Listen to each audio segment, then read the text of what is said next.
Hello everybody and welcome. We are back here on Forza Horizon 3 again. I'm going to be doing a jungle sprint episode again today, and we have the Pontiac Firebird Trans Am. It's the 1977. I think there's two, maybe three different Trans Ams in Horizon, or Horizon 3 I should say. So yeah, it's the 1977 one. Yeah, we haven't had a proper muscle car go down this course yet. We had the Mercedes SLK 55 AMG and the Crown Vic go down, and of course the BAC Mono. The BAC Mono is the time we have to beat. It still hasn't been beaten. It's time of 306.4. It hasn't really been challenged by anything yet. So I think this Trans Am should get enough power in it. It's the fact that I don't know if we're going to be able to control all of that power that it is going to get.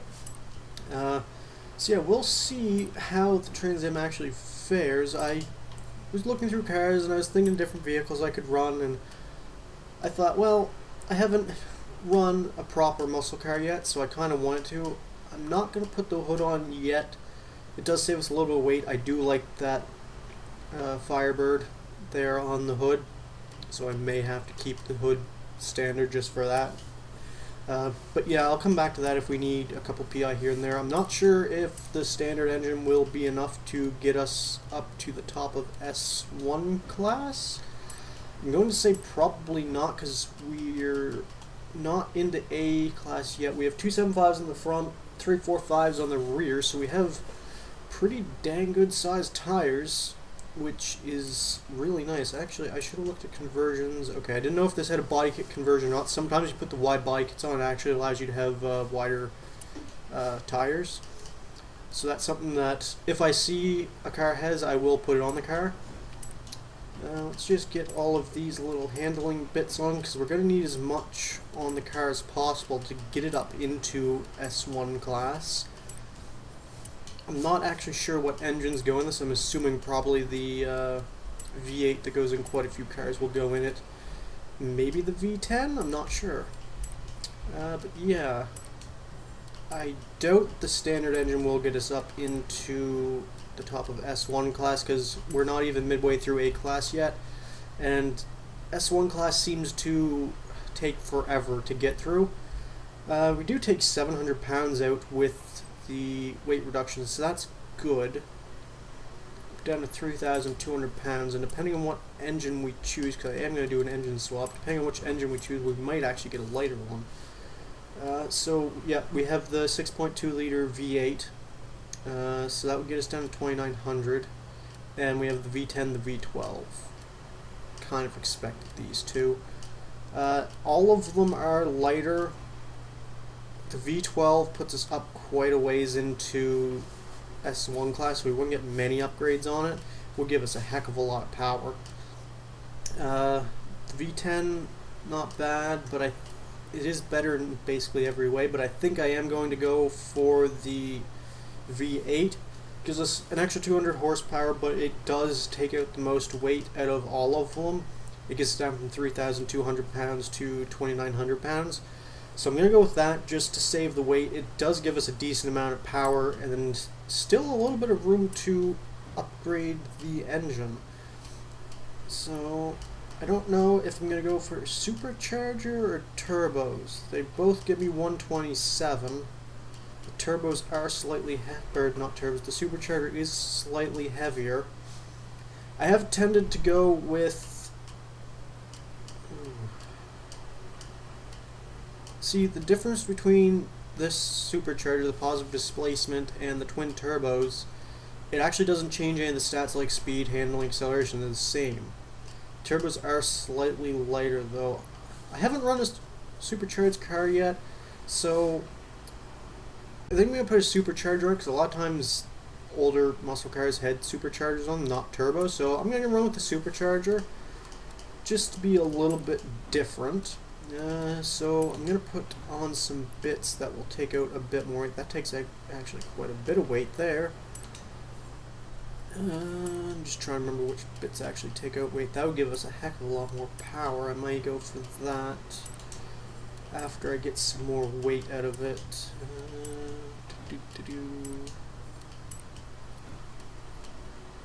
Okay, so sometimes the supercharger adds weight. Okay, it only adds 2 pounds, but it gives us 139 horsepower. I'm going to go for the upgraded supercharger. I don't know if I'll actually be able to get these on. I highly doubt it. I wouldn't be able to get the last stage on. I'd be able to get this stage, which would give us another 100 horsepower. I can't remember. Was it the Crown Vic when it went? It was 1,000 horsepower. I think it had the same engine. No, it didn't. It had the another V8 that got like 1,000 horsepower, which was our most powerful car that's gone. I'm just trying to think if this was more powerful or not, but I don't think it is. I think the Crown Vic was more powerful. Okay, so I can stick all of that on and still have 1 PI to play with, which means I might be able to stick a flywheel on. Yes, I can. I can take another 16 pounds out. So, this will be our Pontiac Trans Am. Pretty decent figures. The tires are relatively big, so I'm hoping it'll be able to deal with that 840 horsepower. It's under 3,000 pounds, which, I mean, yes, I'd like to see it a little bit later around the 2,500 pound mark, but that extra bit of weight may actually help us kill some of the wheel spin. I think I've mentioned it before, sometimes that little bit extra weight actually does help you kind of stop some of the wheel spin from creeping up on you.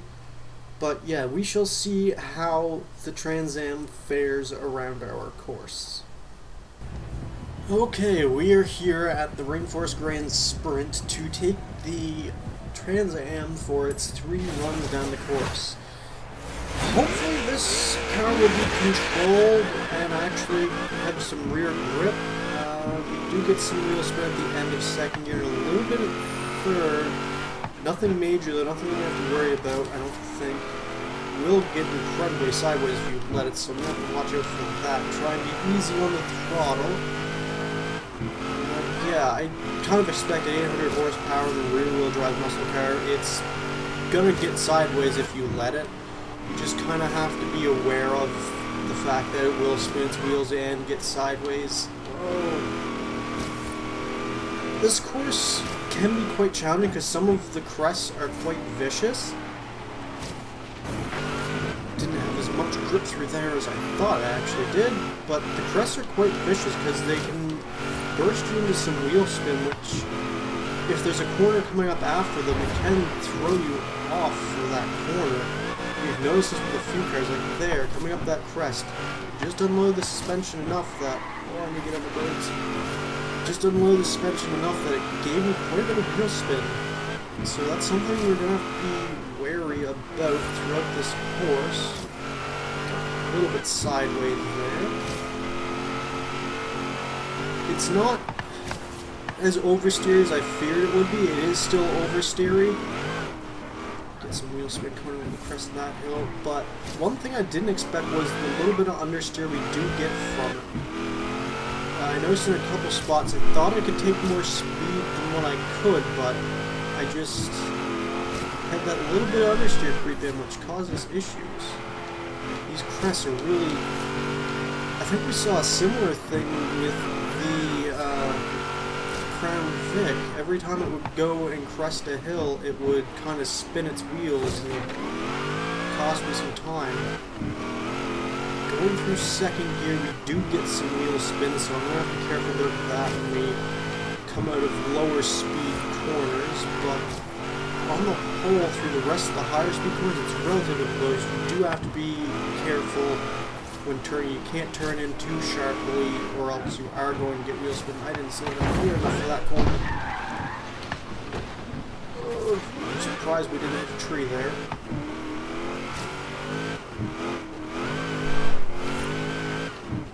This car's a little bit of a handful. You've got to manage the throttle quite a bit if you're in a lower gear.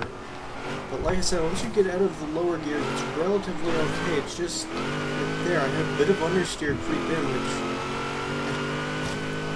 I thought I could have taken more speed around that corner, but the understeer just kind of comes in and drags you out wide and kind of throws you off a little bit. I'm trying to straight line this as much as possible. Move around there, and now we're coming up to the last couple of corners here. This is a lower speed section, so I gotta be careful until I get out into third.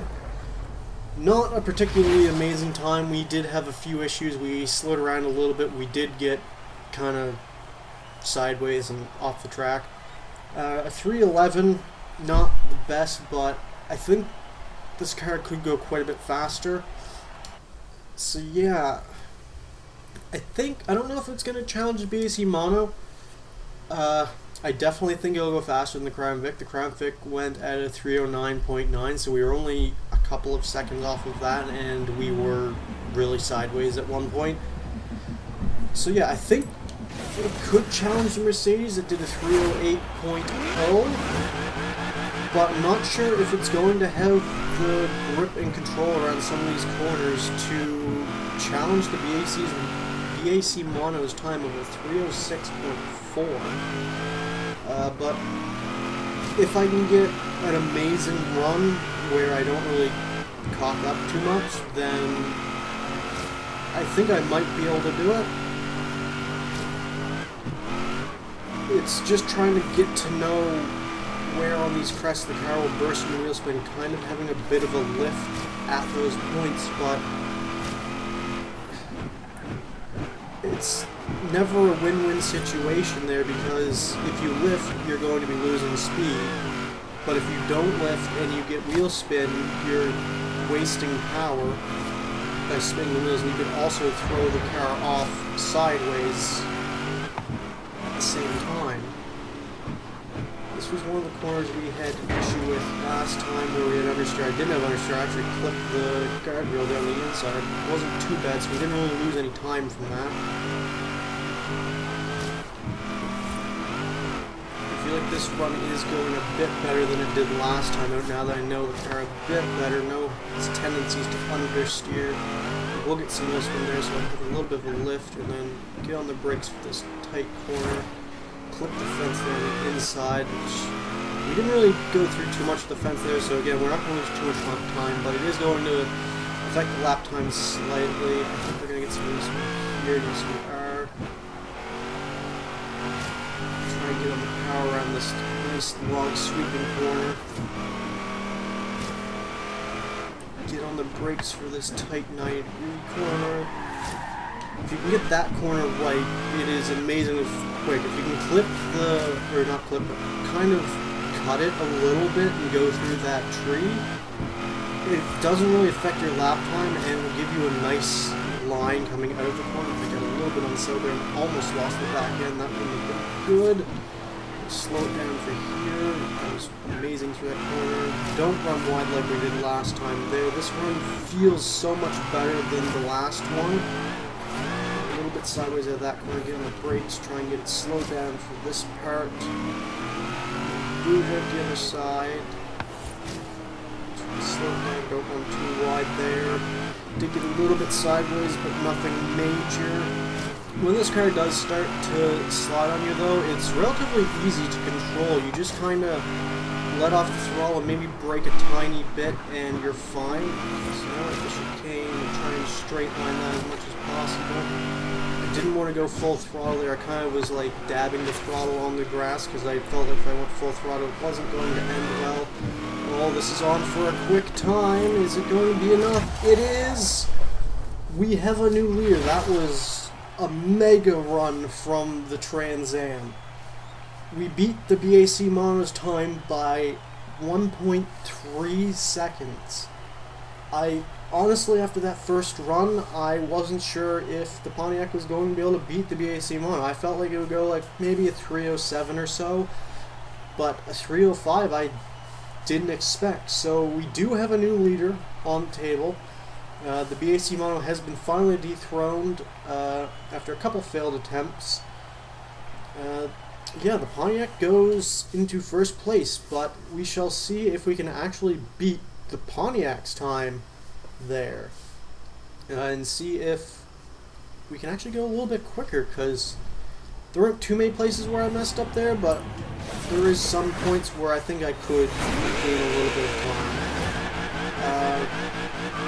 I don't remember what the time was. I know we beat it by 1.3 seconds, so I can figure that out. I was so kind of happy that we beat the BAC MONO's time. Totally forgot to look at the actual time that the Pontiac set. So 1.3 would be a bit wide there. 305.1 would have been what we got with the Pontiac last time out.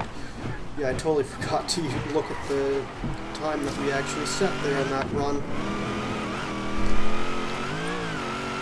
And of course Rivals wouldn't update the time because that would be too difficult for it to do, right? Through our water splash, actually got pulled out a little bit. Really slow it down, try to apply their too much speed through there.